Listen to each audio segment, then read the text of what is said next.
بسم الله الرحمن الرحيم والصلاة والسلام على سيدنا المرسلين walhamdulillahi rabbil alameen. And of that, my dear brothers, please come forward and complete the lines.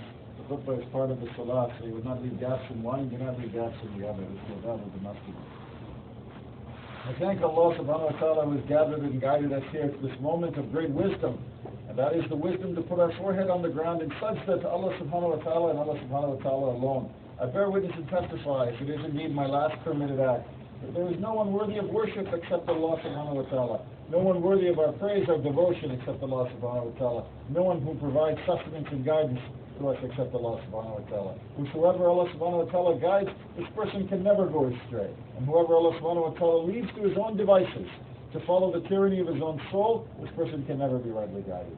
Further, I bear witness and testify that there is 1400 years ago, a man, a human being named Muhammad ibn Abdullah. And this man was blessed with the last and final revelation of Allah subhanahu wa ta'ala to mankind, which we know today is the Holy Quran. This is a book with no deviation, no error, no departure, no distortion from the truth. Ameen.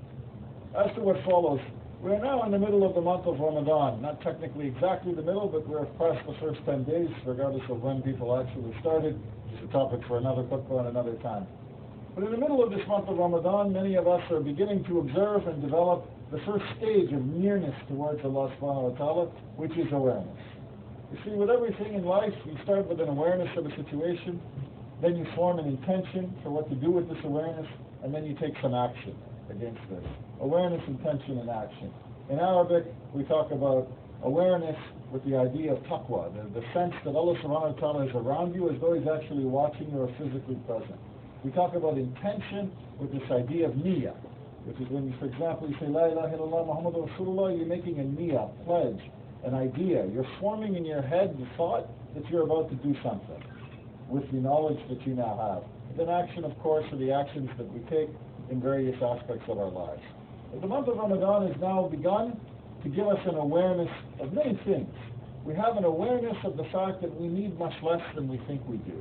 We have an awareness of how much time we waste in things that are not really of productive value. We have an awareness of the suffering of other people around us for whom fasting is not a choice, but an imposition.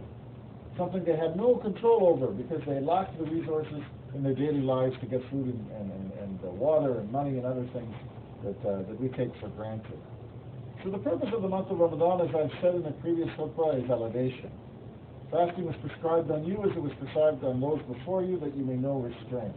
Allah subhanahu wa ta'ala said to Prophet Muhammad sallallahu alaihi wasallam, also of relevance, at the final khutbah, He gave a revelation, this day I have perfected my deen and completed my favors upon you. And so whoever follows a way other than the way of Islam is not rightly guided.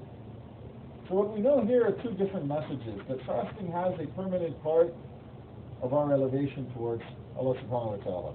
We also know that Allah subhanahu wa ta'ala has given us a way of life that is in fact perfect.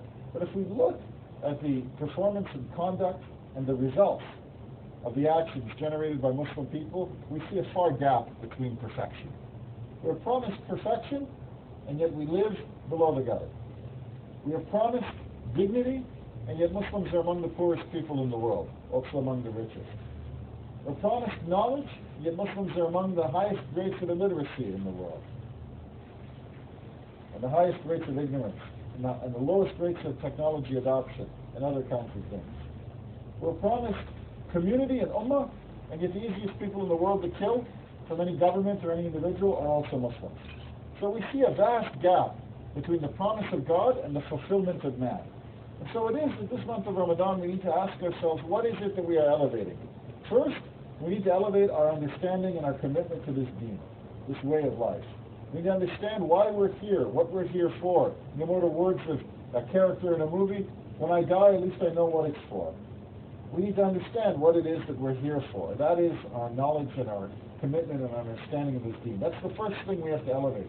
The second thing we have to elevate, with the month of Ramadan is the beginning platform for, is the quality of our life. Too often to too many people, religion and deen is something you practice in one corner of your life and you let the rest of your life go whichever way it will. You don't challenge yourself the way you do in the month of Ramadan. You don't ask yourself, why do I still work for somebody else? Why is my money in a bank that does evil? Why are my kids going to a school that teaches them the wrong things? Why are my brothers around me so poor? Why are there brothers who come here who have no job, no access to a job, no education, and who are lost in the society? Why are there Muslim youth who are joining gangs and selling drugs and appearing in videos doing the same thing? Why is this happening? So the second thing is, not only do you elevate your deen, you elevate the quality of your own life. Because the quality of your life, if it is not changed by your deen is of no value.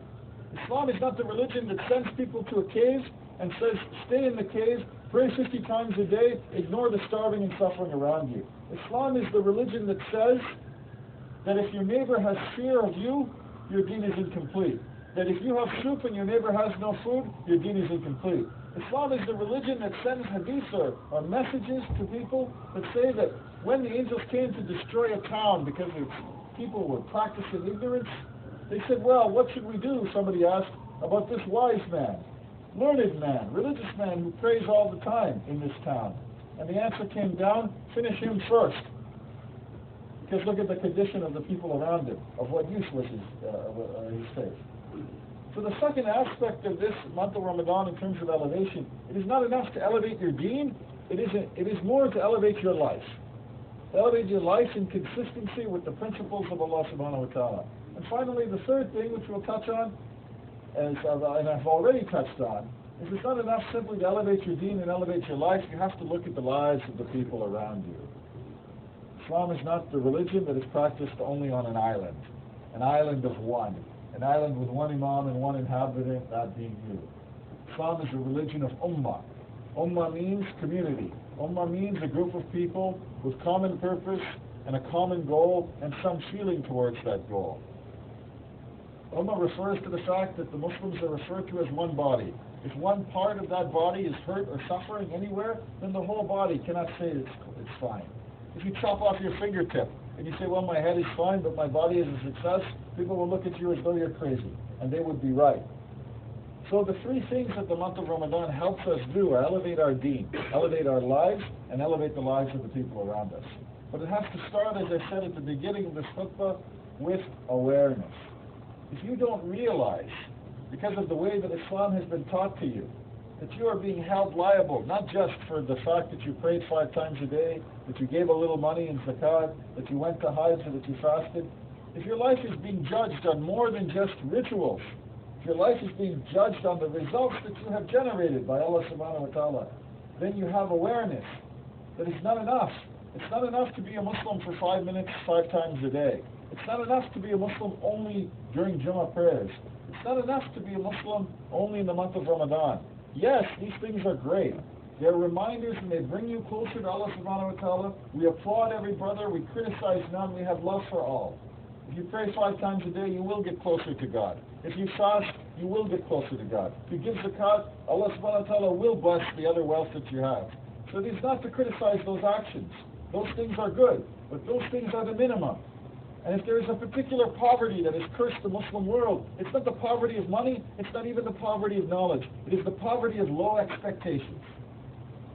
The greatest thing that those rulers that we have had, whether they had Muslim names or whether they had colonial names, the greatest thing that they ever pulled off in terms of destroying this deen was destroying our expectations of this deen and of ourselves.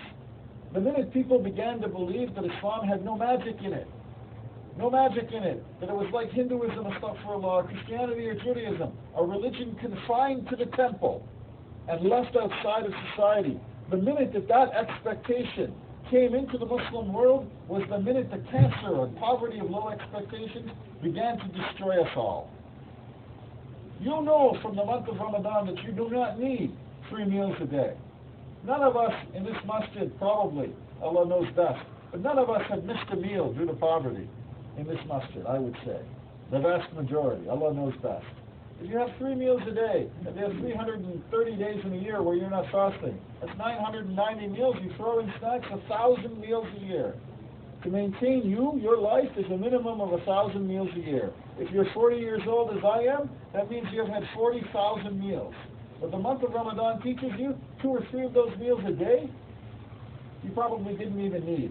If you're in a wealthy society and you have some money and you can add a little bit more at the beginning and at the end, you probably didn't need. So ask yourself this question.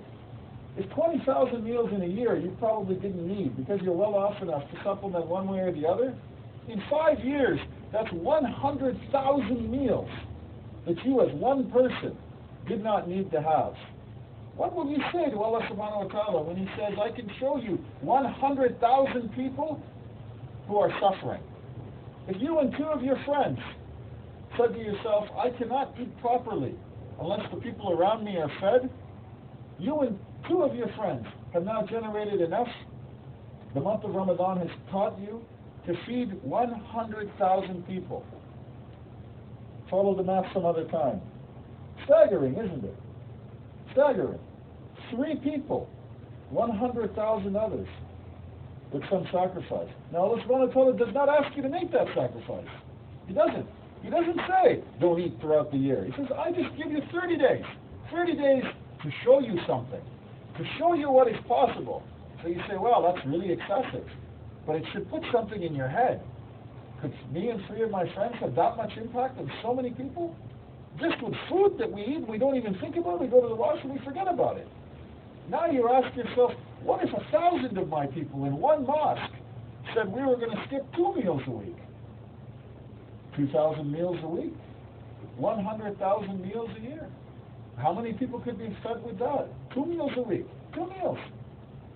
And you say that, it's the problems are governments. The problems are, our school system. The problems are banks. And I'm just showing you that you and a few other people in a masjid can feed so many people, almost half of the city. Simple mathematics that a child in grade 4 could do. But what happens? Why is it that you believe that you're not going to do that, or that doesn't matter, or that there's some gigantic, organization that needs to coordinate all of this? I tell you why. Because you have given in, and I have given in, to the poverty of low expectations. Because you don't expect much from yourself, because you don't expect much from the society, because you think you are powerless to influence the problems of the world around you, somebody has convinced you of that. And it's not Allah subhanahu wa ta'ala. But if you take it into your head that you are in fact part of the solution, part of the difference that can be made in the world, and you start thinking about these basic things, all of a sudden something happens to you. An idea begins to consume you. And anger begins to come into you. Because you say, if this is what 3 or 5 or 100 people could do, what could the Ummah do? I have stood at this minbar over and over again and told you that the oil royalties from one Muslim country, that we won't need to name, we don't want to pick on one versus the other, we don't want to create division, but one Muslim country has oil revenues of $1 billion a day. I have told you that in the United Nations, serious people have calculated, I know some of them, that it would cost $13 billion a year to feed and provide medicine to every single person in the world who needs it and is malnourished or is lacking medicine for preventable diseases. So 13 days, that's it. Out of 365 days a year, 13 days of oil royalties from one Muslim country, feed and provide medicine, could, to every single person in the world who is starving and who is dying from preventable diseases. 13 days. Allah subhanahu wa ta'ala asked us to fast in the month of Ramadan for 30 days, maybe 29. Why? To show you what is possible to elevate your deen, to elevate your life, and to elevate the lives of the people around you. 13 days, one country. I suspect if you took 13 Muslim countries, it would be 1 day. 1 day. And you ask yourself, why don't Muslim countries sacrifice 1 day of taxes? Assuming they collect them. In some Muslim countries, people don't pay them. But 1 day of taxes for the betterment of all the people in the world who are starving, including in North America. What kind of dawah would that be? What kind of example would that be? What kind of education would that be? 1 day of tax revenue. And you know why? Poverty of low expectations. Because the leaders in those countries are so busy grabbing every single minute of revenue that they can, stealing it from the public purse and putting it in places where they can't even spend it. In Swiss bank accounts or English accounts or American accounts or wherever. They're so busy doing that they can't even give up 1 day to create a level of security that would cause them not to be shot at by their own citizens. But why do we allow these kinds of people to rule us? Why do we not all go on strike in every Muslim country where people are ruled by people who are the worst among us? Because we don't expect any better from ourselves. Because we don't understand that this deen will ask us not only about ourselves, but the people we follow.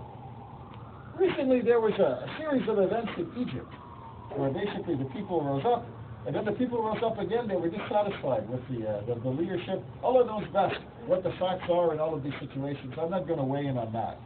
But I will weigh in on one thing, which is that at the end, the army came in and told the government, which was elected, that they had to stand down.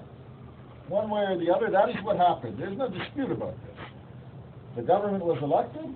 There were people who had a dispute with the government. This is true.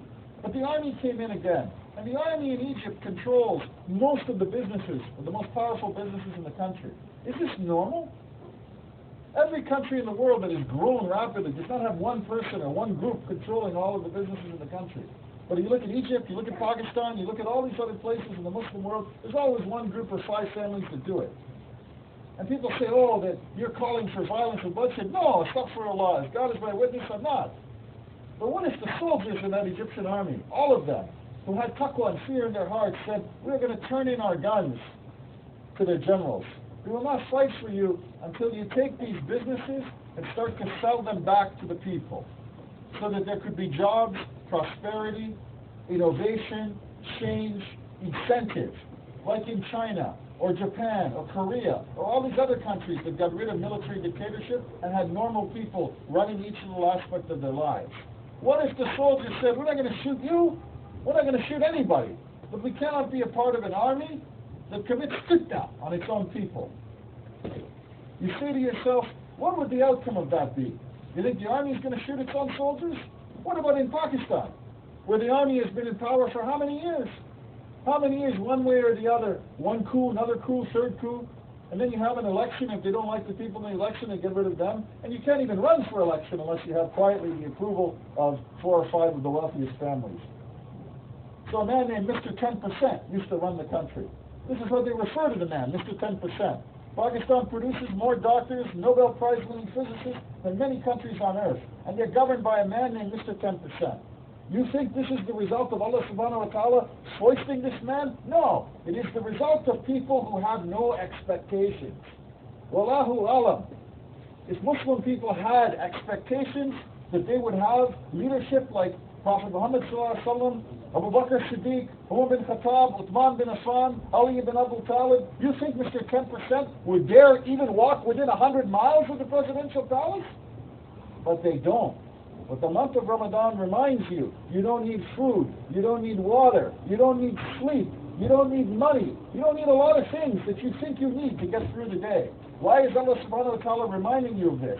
Because when you say, if I challenge illegitimate leadership or bad institutions or terrible education, maybe I'm going to lose my job. Maybe I'm going to have to find another one. Maybe I'm going to have to sacrifice a few meals. Maybe I'm going to suffer a little bit. You have 30 days a year. Every year of your adult life to remind you, it isn't so bad. It isn't so bad. It's 41 degrees outside. Do I look like I lack energy? I haven't eaten. I haven't slept. I haven't had much water. And you know what? I'm soft. I'm soft because there are brothers digging ditches out there right now who come to Jumu'ah prayer and continue to dig those ditches. There are brothers driving taxis with no air conditioning and driving all around the city with no food, no water, nothing. There are brothers standing in parking lots because those are the only jobs that our economy creates for them. Standing in parking lots with nothing but the sun coming down on them. And I'm going to complain? Astaghfirullah, Allah should strike me down if I open my mouth to complain. And they do this every day, 365 days a year. There are brothers who sleep in this masjid when rents go up by $50 and they have 3 jobs because the $50 is too much for them to pay. And some of us, we're doctors, we're engineers, we're lawyers, we're business people. We walk around and we say, oh yeah, subhanAllah, I have this degree and that degree. On the day of judgment, Allah subhanahu wa ta'ala will smash your degree in front of you and in front of me. If those people still have to sit 10 years later in the parking lot, in the taxi cab, or digging the ditch. Because you and I did nothing to help them. Did nothing to say, brother, here's a way to own a business, here is some capital, here is some education, here are some skills. You and I are the ones who Allah subhanahu wa ta'ala has favored favored with knowledge, with wisdom, with money, with health, with looks. And what did we do for those people who are not worse than us, could be better than us? What did we do to help those people? What did we do to guide those people? Every day we pray in the masjid, someone beside you. Someone beside you may be sick, may be suffering, may have many children, may have many things going on in his life. You shake his hand, you say, Assalamu alaikum wa rahmatullahi wa barakatuh, but where's the salam in your heart for that brother? I tell you where it's gone. It's gone to the poverty of low expectations. It's gone because you believe you don't matter. I believe I don't matter. We believe, oh, if I get up, I pray, I eat 3 times meals, I survive. This is it. This is success. This is not success. This is the success of an animal. Allah subhanahu wa ta'ala has said in Surah Al-Baqarah to the angels, behold, I create a khalifa, a vicegerent, a representative for you. And he asked the angels who do not commit sin, to bow to man. Understand this? The angels who do not commit sin bow to man. Why? Why? Man is openly sinful, openly weak, openly all these problems. But he asked the angels to bow to man. You know why? Because Allah subhanahu wa ta'ala gave us the tools to make that possible. He created us in Jannah, not on earth. He created us in Jannah, in paradise. That's where we started, and that's where we're trying to go back. And we have the tools to get there, for he promised us also, whosoever follows my guidance, on them shall be a life without fear, without grief. This is the book, Guidance Without Doubt. So the promise of Allah subhanahu wa ta'ala to mankind is the highest possible status of all of his creation. The performance against that promise right now is the lowest possible outcome, even for an animal. Why? Because of what we expect, because of what we take into our heads. If the month of Ramadan reminds you of anything, it should remind you that you are capable of so much more than you give yourself credit for, as an individual person and all of us as a collective society. Somehow, in every masjid in this country, we are able to gather together for 30 consecutive nights. No problem. 30 consecutive nights, though we're a little tired, a little hungry, a little cranky, and a little busy. But 30 consecutive nights we get together in Tarawih, we shake each other's hands, we get to know each other. And then the remainder of the year, it's gone. Suddenly everybody disappears again, nobody prays beside anybody, nobody really knows who each other is. But for 30 consecutive nights, Allah subhanahu wa ta'ala says, I've chained the devils and put them in hell, and I have allowed you to see what you might become. The most beautiful people on earth. A group of people who don't care. Am I black? Am I white? Am I tall? Am I short? Am I rich? Am I poor? Am I healthy? Am I sick? Am I good looking? Am I average looking? Or whatever. We're all standing there. First person comes to the mosque, front of the line. 30 consecutive days. Why can't we go beyond those 30 days? It's only in your heads. You know, there's a French philosopher, Jean-Jacques Rousseau, who said, very famous. He said, man is born free, and everywhere he is in chains. And you know, I also think maybe Rousseau had someone talk to him about the Quran, because it is very true what he said. And those chains, they're not physical prisons. Although in Guantanamo Bay, and in Kashmir, and in parts of Pakistan, and in Egypt, they are physical prisons. But the biggest prison that every Muslim person in the world has to break free from is the prison in his head. The prison that tells him that his Islam needs to be confined to the 5x10 room that is his home. That's his prison. And because outside of that room, suddenly the air is not so good. Suddenly it's all a distraction by this nafs or by this person's opinion or the chase for a few miserable dollars that will be gone before they're even spent, before they're even earned. That prison is the prison that tells you that you don't matter, that your eyes don't see, that what's wrong is somebody else's problem, and that everything's going to be just the way it's always been. The message of the prophets, the message of this deen, is that's not good enough. Prophet Ibrahim alayhi salam saw people praying to idols. His own father made them.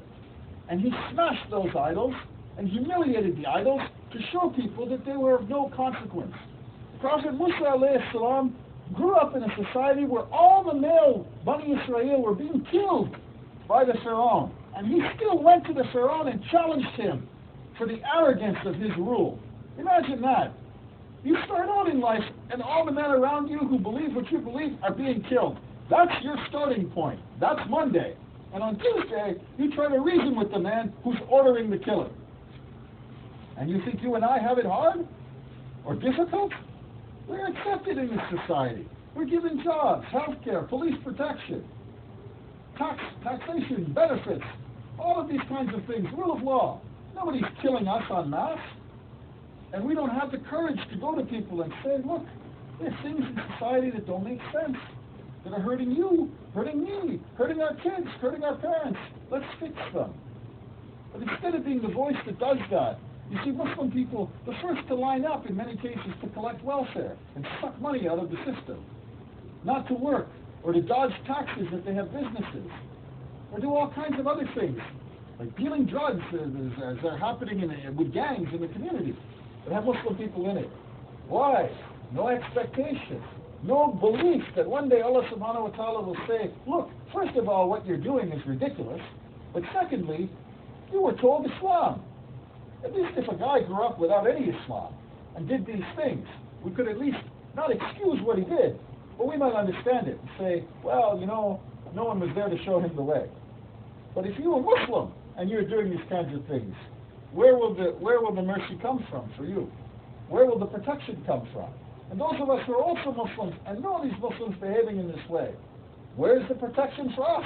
Or will we be like the scholar who the angels decided this scholar should be finished first because of the immorality and the collapse in the society? May Allah subhanahu wa ta'ala guide us, have mercy on us. May Allah subhanahu wa ta'ala cause us to elevate our deen, elevate our lives, and elevate the lives of the people around us.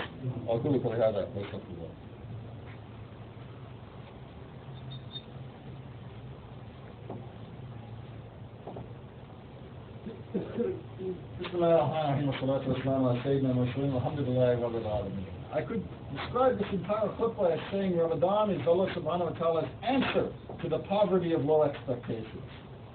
It's the answer to those people who think they are men but actually should be supermen.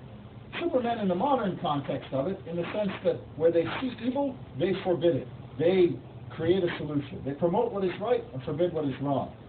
You know, Western people, they create cartoons for people like that. They call them superheroes. You know why?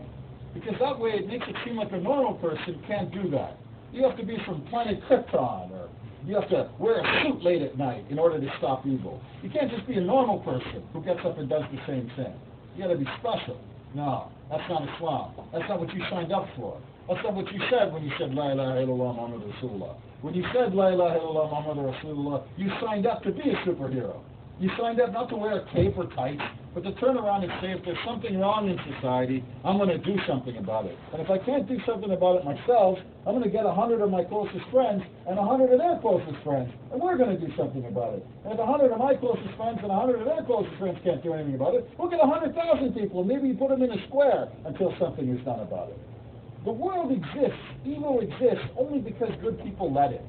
You go to school, you hear all these elaborate theories about, you know, economics and scarcity and abundance and how the world is always this way. It's not a lot of rubbish. It's all it ever was. It's elaborate excuses from people who want to justify why they have it good and everybody else has it bad, because they're too afraid of doing the work and they're too lazy and greedy. You know, when you're younger, you have all these ideas about why things are the way they are. When you hit a certain age, usually 40, 50, you start to see the sad and bitter truth. That it is the way it is because we let it be that way. And that's it. There doesn't have to be garbage in the streets. People can pick it up. There don't have to be people killed for no reason because they're poor. People don't have to rob banks or rob food stores to eat food. There's plenty enough of all of it to go around. You know it and I know it. But we don't do anything with what we know, and so the beat goes on, and every day is worse than the day after that for so many people in society, and we fast for 30 days, and we think that we've made a difference in our lives. No, we haven't. The month of Ramadan is a signal. It's like a smoke signal. A smoke signal to the entire world that says, you can do better. There is more possible from you and your body and your mind and your heart than you thought was possible at the start of that month. All I'm saying, to remind myself first and foremost, and then the Ummah, we are capable of so much more. We don't need to suffer from the poverty of low expectations. We were created in paradise to create as close a version to paradise on this earth as is possible by following the principles of La ilaha illallah Muhammadur Rasulullah. I ask you to read the Quran in a language you can understand. I ask you to study the history of this deed so you understand how a group of people in the middle of the desert, with everything stacked against them, changed their society to a point where there was no poverty, there was no hunger, there was no famine, even though they lived in the desert. They lived in the desert where even water was a problem. People are capable of anything that they put their minds to, but they have to believe. They have to be aware of the fact that's why we're here. We don't keep score by the size of our stomach. We keep score by the emptiness in the weakest stomach around us. It's not the size of my brain that matters. It's what's in the head of the person that has the least educated brain that matters. That's how Allah subhanahu wa ta'ala keeps score. That's how character is measured. And that is the sum and substance of our duty to Allah subhanahu wa ta'ala, to ourselves, and to all those around us. We ask Allah subhanahu wa ta'ala for His infinite mercy. We ask Allah